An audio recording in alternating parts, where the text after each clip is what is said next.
Je reviens dans ce vœu sur l'éolien parce que nous avons déjà dit beaucoup de choses ici sur cet éolien, mais j'ai écouté attentivement le 14 janvier dernier le président de la République qui participait à une table ronde importante sur l'écologie dans les territoires.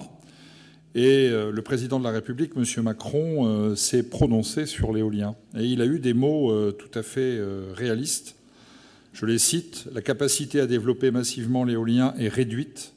On pourra le faire que s'il y a un consensus, mais le consensus autour de l'éolien est en train de nettement s'affaiblir dans le pays. » Et effectivement, on constate mois après mois ou année après année que sur le terrain, de plus en plus d'associations, d'élus locaux, s'oppose à ces implantations massives d'éoliennes terrestres. Mon vœu porte sur les éoliennes terrestres plus spécifiquement.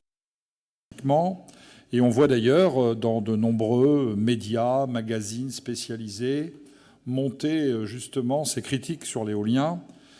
Dégradation des paysages, menaces pour la biodiversité locale, nuisances sonores, inefficacité énergétique, gouffre financier. Et les griefs se multiplient, et surtout dans les zones rurales qui sont concernées, on voit très bien monter une opposition des populations.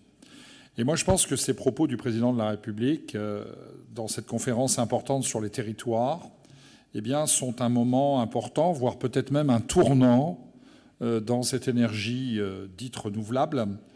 Et là, notre demande est ce que le Conseil régional demande au ministère de la Transition écologique et solidaire, la mise en place d'un moratoire sur cet éolien terrestre, compte tenu des nombreux projets en Bretagne qui provoquent de plus en plus une opposition des populations.